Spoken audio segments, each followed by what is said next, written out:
The Great Wall of China is often said to be visible from the moon, a myth that speaks to its legendary status, but not its reality. This idea, though captivating, is a testament to the wall's place in our collective imagination, rather than a fact of science. In truth, the wall is far too narrow to be seen from space. Even from low Earth orbit it blends into the rugged terrain, lost among rivers, roads and mountains. Its real wonder lies not in visibility, but in the staggering human effort behind it. The wall is a monument to the sweat, skill, and determination of countless workers who toiled across generations. The wall is a vast network. Walls, watchtowers, fortresses, built over centuries by millions. It snakes across deserts, mountains and plains, adapting to every challenge the land presented. Each section tells a unique story, shaped by different dynasties, materials, and needs. Some parts are marked with the stamps of emperors, others with the fingerprints of anonymous laborers. Some stretches are grand stone fortifications. These imposing walls were designed to impress and intimidate, standing tall against the horizon. Others are simple earthen mounds fading into the landscape. These humble remains are reminders that the wall was as much about practicality as grandeur. The wall was never a single project but a response to relentless threats from northern nomads. It grew and changed as dynasties rose and fell, always adapting to new dangers. It was a desperate solution, a barrier to slow invaders, channel them, and protect the heartland. Soldiers patrolled its length, ever watchful for signs of attack. For ancient China, the wall was a necessity, an investment in survival, paid for with immense labor and sacrifice. Generations gave their strength, and sometimes their lives, to its construction. It stands as a monument to the clash between settled farmers and roaming horsemen, a scar marking centuries of struggle. The wall is both a boundary and a bridge between worlds. More than a line on a map, the wall is a testament to the ambitions and fears of a civilization. It is a living symbol of endurance, ingenuity, and the will to survive. Its stones hold the memory of a people determined to endure, echoing the hopes and hardships of those who built and defended it through the ages. The Great Wall began not as a single structure, but as a patchwork of scattered barriers. Local defenses built by rival states, each seeking to protect their own lands and people. This was long before China was unified, when the land was divided among competing kingdoms, each wary of its neighbors and the dangers beyond their borders. During the Warring States period, kingdoms like Qin and Yan raised earthen walls to guard against each other and northern raiders. These walls were the first line of defense, built out of necessity and urgency. These early walls were practical, not grand, rammed earth, built quickly to meet immediate threats. They were meant to slow invaders, not to last for centuries. Everything changed with Qin Shi Huang, the first emperor, who unified China and ordered the northern walls to be joined and extended. For the first time, the idea of a single, continuous barrier took shape. This was the birth of the Great Wall, as a single defensive system, stretching across mountains and deserts, linking the empire's frontiers. The wall's purpose was never to be impenetrable, but to slow down nomadic cavalry, force them to dismount and funnel them toward guarded gates. It was a strategic obstacle, not an absolute barrier. Watchtowers enabled rapid communication. Signal fires could send warnings across hundreds of miles and hours. These towers formed a network, alerting distant garrisons to danger almost instantly. The wall became the empire's nervous system, allowing troops to respond swiftly to threats. Soldiers patrolled its length, always vigilant, ready to defend the frontier. Fortresses along the wall housed soldiers and supplies, serving as command centers. These strongholds were vital for maintaining order and launching counterattacks. Gates like Jiayuguan were not just military posts, but customs stations controlling trade and migration. They were points of contact between cultures where merchants and travelers crossed into the empire.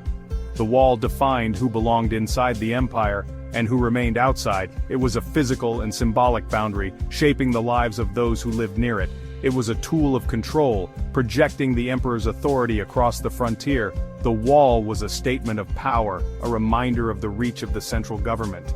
More than a barrier, it shaped the very identity of China, defining its borders, its people, and its place in history.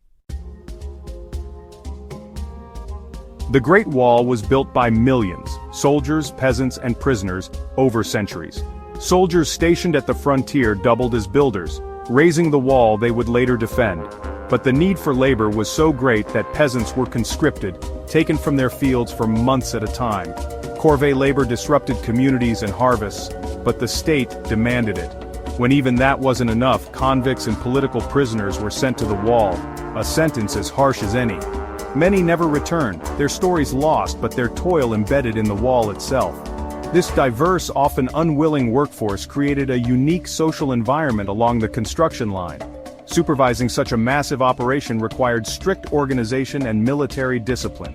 The wall is not just a feat of engineering, but of human coordination on an imperial scale. It stands as a monument built by the hands and lives of an entire nation. The wall's construction adapted to the land, rammed earth on plains, quarried stone in mountains, and kiln-fired bricks in later eras. Builders used whatever materials were available locally, making each section distinct. Rammed earth, layered and pounded dense, formed surprisingly durable walls though vulnerable to erosion. In rocky regions, massive stones were cut and hauled by hand and animal power. The Ming dynasty introduced bricks, and a remarkable mortar burnt lime mixed with sticky rice soup, creating a bond stronger and more water-resistant than pure lime. This sticky rice mortar helped the wall withstand earthquakes and centuries of weather. The wall's design was equally ingenious, wide enough for soldiers and horses with crenellated parapets for archers and weep holes for drainage. Every feature, from the mortar to the drains, reflected centuries of accumulated knowledge. The wall is a showcase of ancient engineering blending practicality with innovation. Its survival is a testament to the builder's resourcefulness. Each stone and brick tells a story of adaptation and ingenuity. The wall's most iconic stretches snake across steep mountains and narrow ridges, a strategic choice that gave defenders the high ground. These formidable locations made it nearly impossible for invaders to approach undetected or launch a surprise attack, turning the landscape itself into a powerful ally. Building here was a monumental challenge, demanding creativity and grit. Every stone and brick had to be placed with precision, often in treacherous conditions where a single misstep could be fatal. Without modern machinery, workers relied on human and animal power, winding paths, and simple pulleys to haul materials up impossible slopes. The labor was relentless, and the journey up the mountains could take days. In the steepest places, human chains passed stones hand to hand. This teamwork was essential, forging bonds among workers as they faced the elements together. Foundations were cut into bedrock, anchoring the wall to the mountainside and preventing collapse.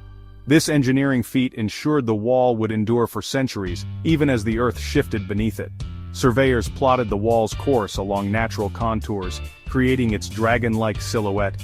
The wall seems to flow with the mountains, blending seamlessly into the wild terrain. The terrain was unforgiving, extreme weather, landslides, and constant danger. Workers braved freezing winters, scorching summers, and sudden storms, risking their lives every day. Supplying these remote sites was a logistical nightmare. Every brick and bag of rice had to be carried up, even water and tools had to be hauled by hand or animal, adding to the daily struggle. Yet, the wall clings to the peaks, a testament to perseverance. Against all odds, it stands as a symbol of what can be achieved through sheer determination and unity. Builders didn't conquer the mountains, they worked with them, making the wall part of the landscape. The result is a structure that feels both ancient and alive, shaped by nature and human hands alike. These sections are the ultimate proof of human determination. Each stone tells a story of sacrifice, resilience, and hope for the future. The wall's endurance is matched only by the will of those who built it, a legacy carved into the mountains, standing strong through centuries of change. Building the wall required a supply chain as vast as the wall itself. Food, tools, and materials had to be transported from the heart of China to the remote frontier. Grain and rice traveled by river and road, feeding hundreds of thousands of workers.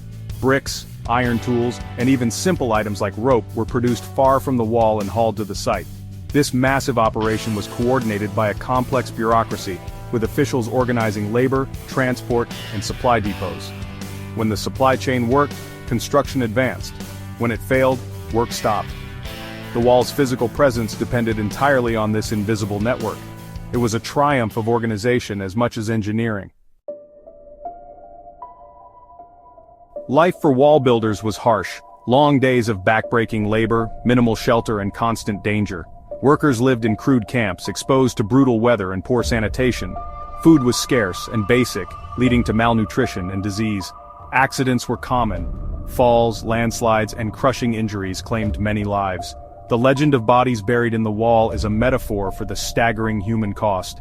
Many died far from home, their sacrifices remembered in folk songs and stories like that of Meng Jiangnu. For most, building the wall meant exile and loss, not glory. The wall is the longest cemetery on earth, not in fact but in memory. Its stones are a silent tribute to those who gave everything. The wall was more than a military barrier. It defined civilization itself. Inside the wall was China, outside the unknown.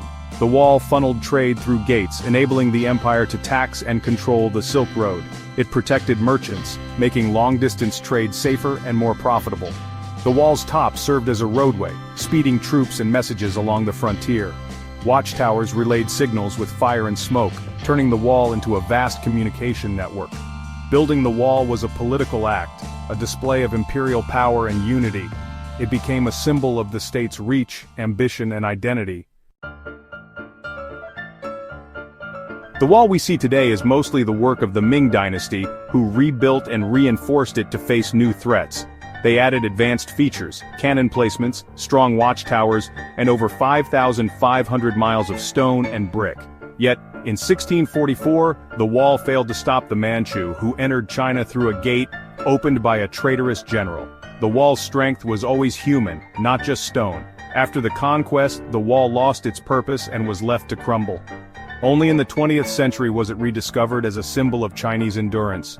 Today, the wall stands as a testament to engineering, organization, and the will to endure. It is also a memorial to the millions who built it, often at great cost. The wall is not just a structure, but a living document of history, of ambition, conflict, and resilience. Its legacy endures, written in every stone and every story it inspired.